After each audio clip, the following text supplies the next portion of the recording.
we're from Group 4, we'll discuss Chapter 7, Motivation Concept. Motivation can be defined as the processes that account for any individual intensity, direction, and persistence of effort toward attaining a goal. There are three elements of motivation, which are intensity.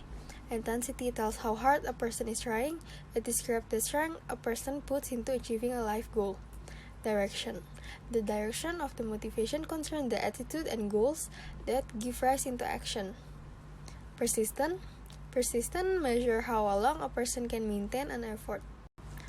Three theories of employee motivation formulated during the 1950s are the theories that represent a foundation, and practicing managers still use their terminology. The first theory is Maslow's hierarchy of needs. The way Maslow theory is explained relies on the fact that people want to increase what they want to achieve in life, and their needs are prioritized according to their importance, based on the basic physical, biological, social, and psychological needs of human beings.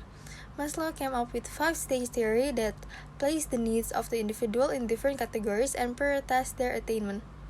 It is a theory which claimed that the behavior of an individual is dictated by 5 categories of human needs, consist of psychological, safety, security, social belongingness, esteem, and self-actualization.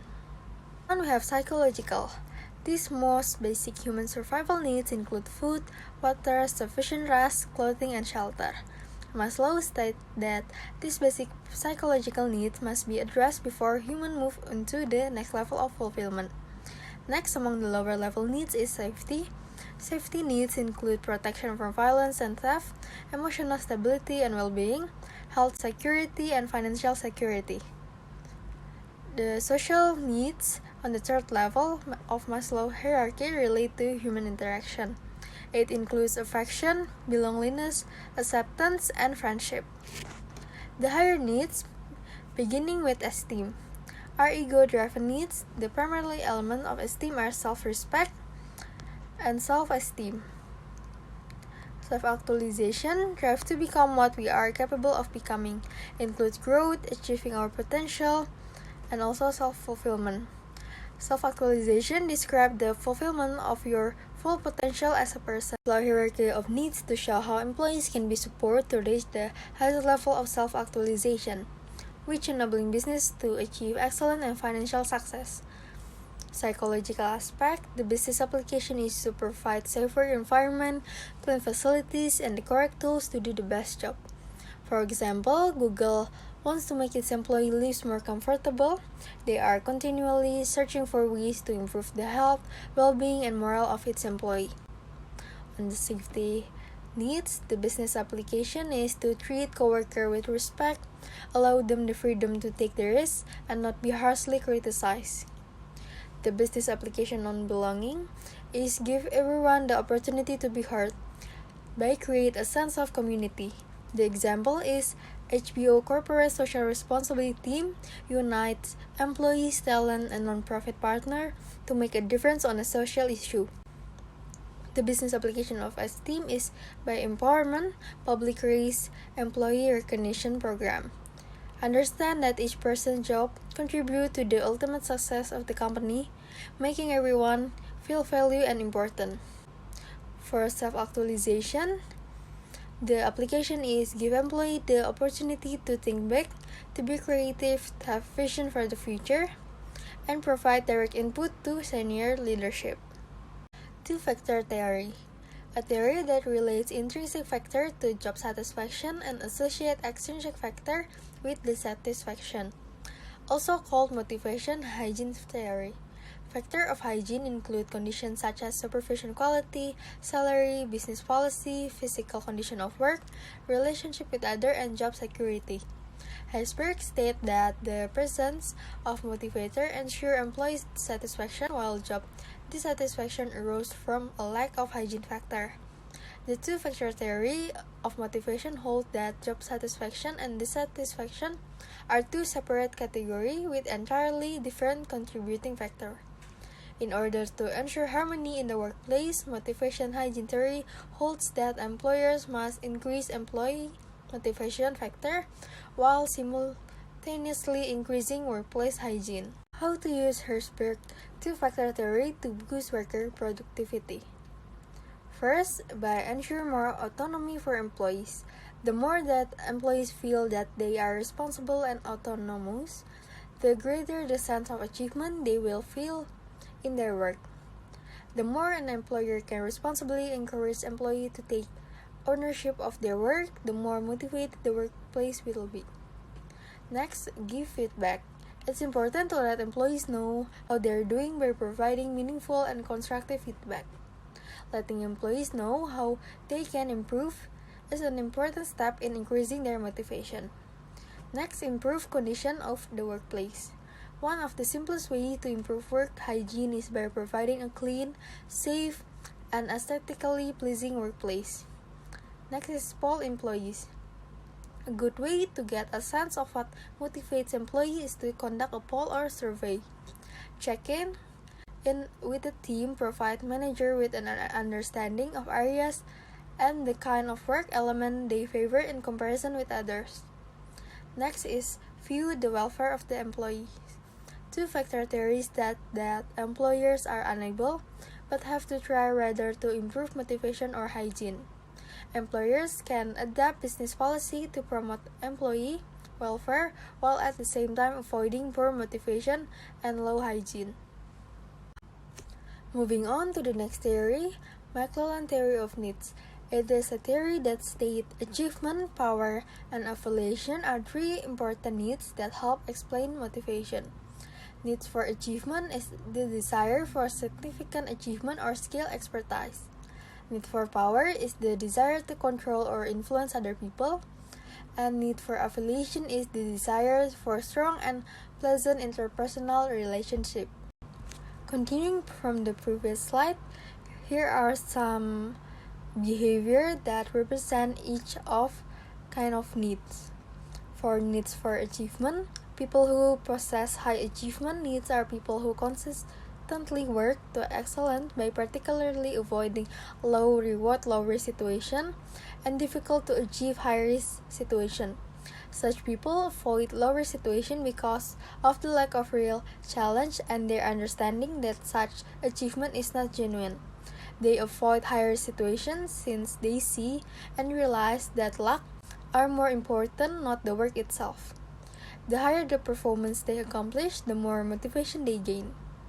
For need for power, these people are more motivated by the need to increase their self-esteem and reputation and want to receive and execute their thoughts and ideas regard to others. The individual motivated by the need for power have a desire to control and influence others. Competition motivates them and they enjoy winning argument. Status and recognition is something they aspire and do not like being on losing side. For need for affiliation, they collaborate in group through relationships which are friendly and lasting, and have the need to be liked by others. They are not risk seeker and are more cautious in their approach. This theory may be implemented by identifying and classifying each team member as one of the three needs to manage the corporate teams. Knowing these qualities may certainly help control the expectation and operate the team efficiently. There are two steps to implement this theory in the workplace. The first step is identify the motivational needs of the team. By examining the team to determine which of the three needs is a motivator for each person. Personality trait and past action can help in this process. The step 2 is approaching team according to their need type. Based on the motivational needs of the team member, adapt the leadership style to allocate people to each team member needs. Challenging job will probably be a part of someone who enjoy power, while comparatively simpler projects are carried out with someone with need of affiliation. Contemporary theories of motivation. Why contemporary theories? Because they represent the latest thinking in explaining employee motivation. However, this doesn't mean they're unquestionably right.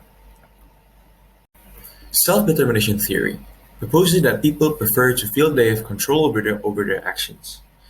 It's a theory of motivation that is concerned with the beneficial effects of intrinsic motivation and the harmful effects of extrinsic motivations.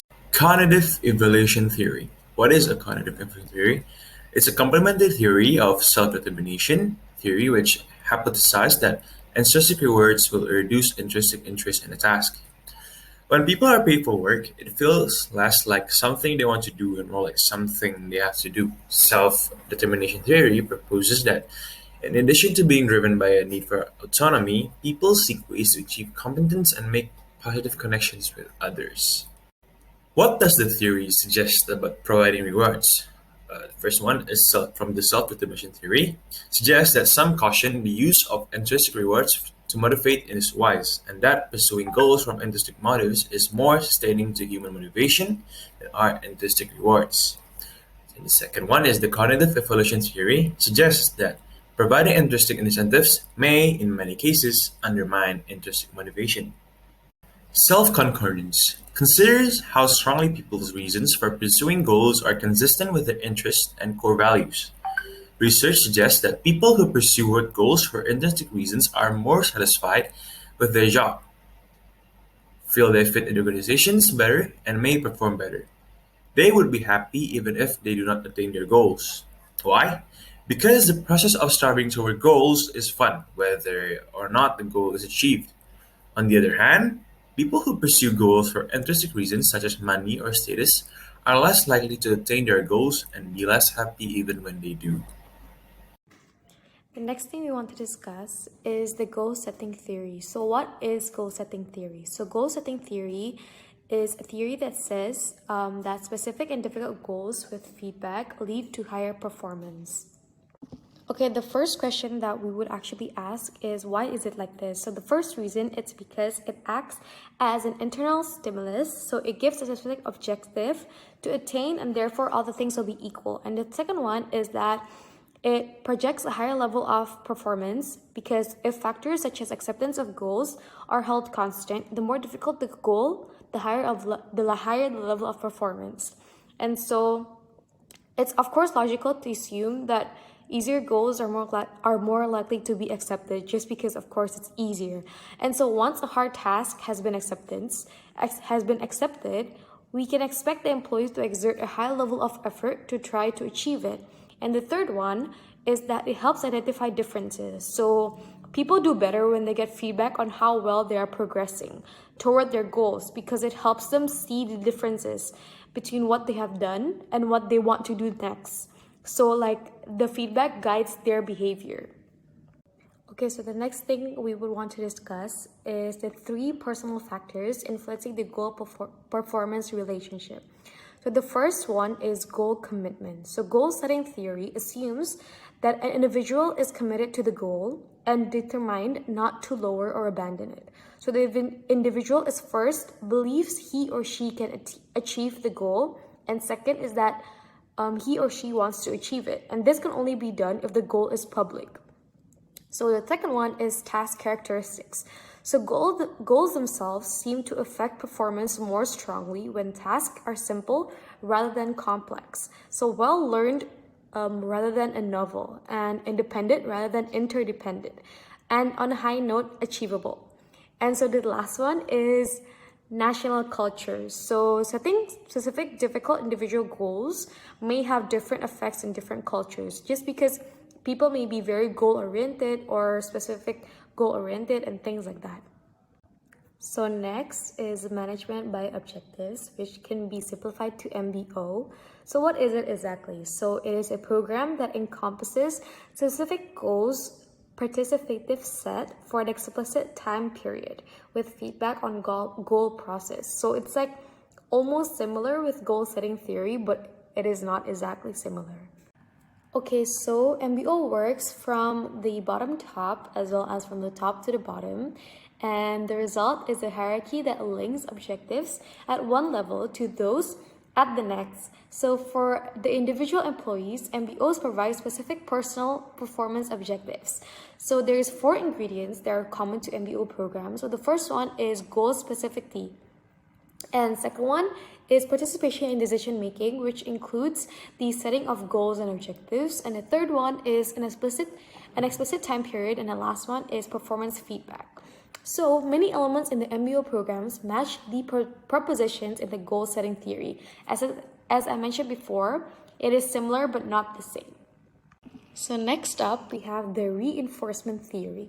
So the reinforcement theory of motivation was proposed by B.F. Skinner and his associates. So it states that an individual's behavior is a function of its consequences. So it is based on the law of effect. For example, an individual's behavior with positive consequences tends to be repeated, while the individual's behavior with negative consequences tends not to be repeated. So moreover, the reinforcement theory of motivation overlooks the internal state of individual. So this theory focuses totally on what happens to the individual when he takes some action. So thus, the external environment of the organization must be designed effectively and positively so as to motivate the employee. This theory is a strong tool for analyzing the controlling mechanism for an individual's behavior. So, however, it does not focus on the causes of the individual's behavior. Okay, so the managers have certain ways and methods to control the employee's behavior. And so as listed below, and so the first one is positive reinforcement, negative reinforcement, punishment, as well as extinction. So positive reinforcement implies that giving a positive response when an individual shows positive and required behavior. And so while negative reinforcement is that this implies rewarding an employee by removing negative or undesirable consequences. Both positive and negative reinforcement can be used for increasing desirable/required behavior. So for punishment, it implies removing positive consequences so as to lower the probability of repeating undesirable behavior in the future. In other words, punishment means applying undesirable consequence for showing undesirable behavior. Just as the word says, it's a punishment. And so for extinction is that it implies absence of reinforcements. In other words, extinction implies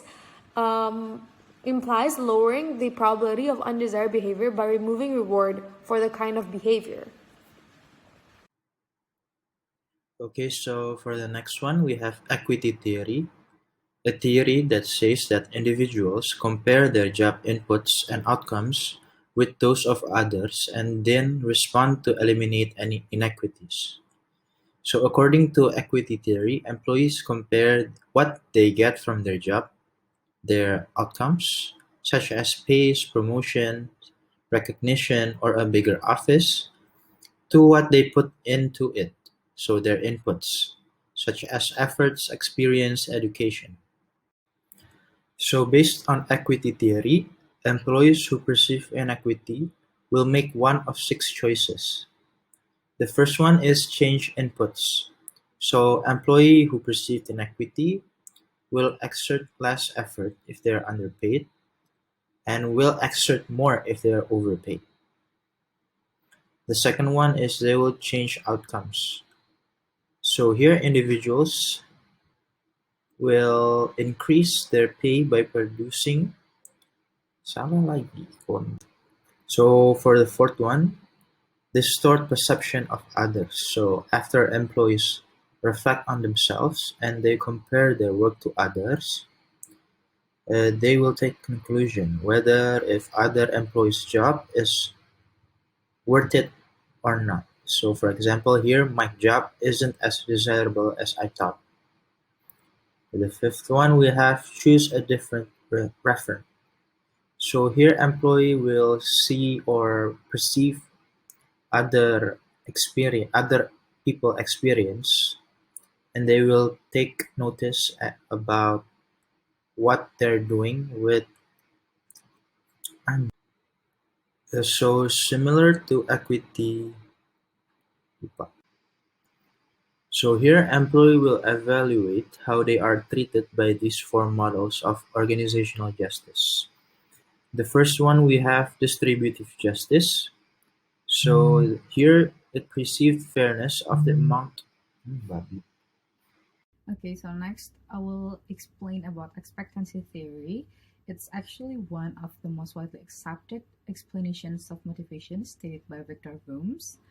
It's a theory that says that the strength of a tendency to act in a certain way depends on the strength of an expectation that the act will be followed by a given outcome and on the attractiveness of that outcome to the individual. It focuses on three relationships. The first one is effort performance relationship. It's the probability perceived by the individual that exerting a given amount of effort will lead to performance. And the second one is performance reward relationship. It's the degree to which the individual believes performing at a particular level will lead to the attainment of a desired outcome. And last but not least is rewards personal goals relationship. It's the degree to which organizational rewards satisfy an individual's personal goals or needs and the attractiveness of those potential rewards for the individual. Okay, continue our discussion regarding the expectancy theory. So it actually helps us to explain why a lot of workers aren't motivated enough on their jobs and only do the bare minimum necessary to get by. In here, we're going to frame the theory's three relationship as question to find out how it could apply and being relatable for lots of workers. So first, in regards to effort performance relationships, the question is if I give maximum effort, will it be recognized in my performance appraisal? For many employees, the answer is no. Why? Their skill level may be deficient, which means no matter how hard they try, they're not likely to be high performers. Or in some cases, the organization's performance appraisal system may be designed to assess non-performance factors such as loyalty, initiative, or courage, which means more effort won't necessarily result in a higher evaluation. And second, in regards to performance reward relationship, the question is if I get a good performance appraisal, will it lead to organizational rewards? In fact, many organizations reward things besides performance. When pay is based on factors such as having seniority, or being cooperative, or kissing up the boss, employees are likely to see the performance reward relationship as weak and demotivating, which leads to a high competitiveness environment in the workplace and in some cases may lead to unproductivity. And finally, the last relationship, which is rewards personal goals relationship. The question is, if I'm rewarded, are the rewards attractive to me? The employees works hard in the hope of getting a promotion, but they only receive a pay raise instead. Or in some cases, the employees wants a more interesting and challenging job, but only receive only a few words of praise, which not like what they expect to get. Unfortunately, many managers are limited in the reward they can distribute, which make it difficult to tailor rewards to individual employee needs. So here we can conclude that free relationship is having a great correlation to one another. Okay, so next we will discuss about job engagement. So job engagement is the investment of an employee's physical, cognitive, and emotional energies into job performance. So here we believe that every individual's performance driven by several factors. One of those is the study's attempt by the Gallup organization in which they states employee engagement is linked to positive work outcomes for millions of employees over the past 30 years. They have found there are far more engaged employees in highly successful organizations than in average ones, and also groups with more engaged employees have higher levels of productivity, fewer safety incidents, and lower turnover. The question is, what makes people more likely to be engaged in their jobs? One key is the degree to which an employee believes it is meaningful to engage in work. This is partially determined by job characteristics and access to sufficient resources to work effectively.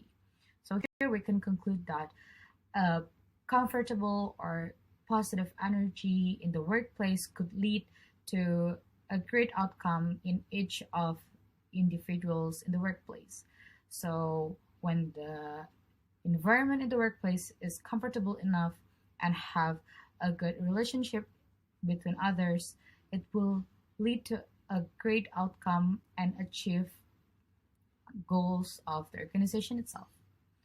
However, there is one critique of this concept, which is the construct is partially redundant with job attitudes like satisfaction or stress.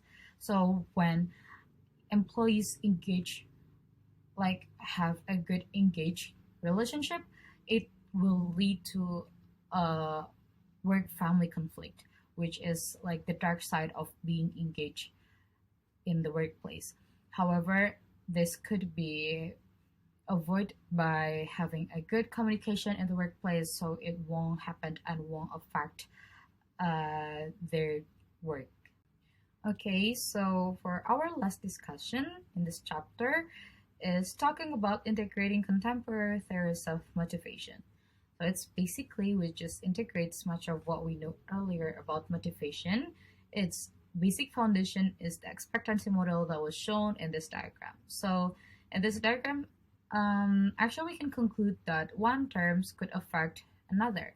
So for example, the first thing that is provided is opportunity. If there is no such opportunity, there will never be individual effort that will be given. If there is no individual effort, there will never individual performance or organizational rewards, or even there will never be resulted of personal goals.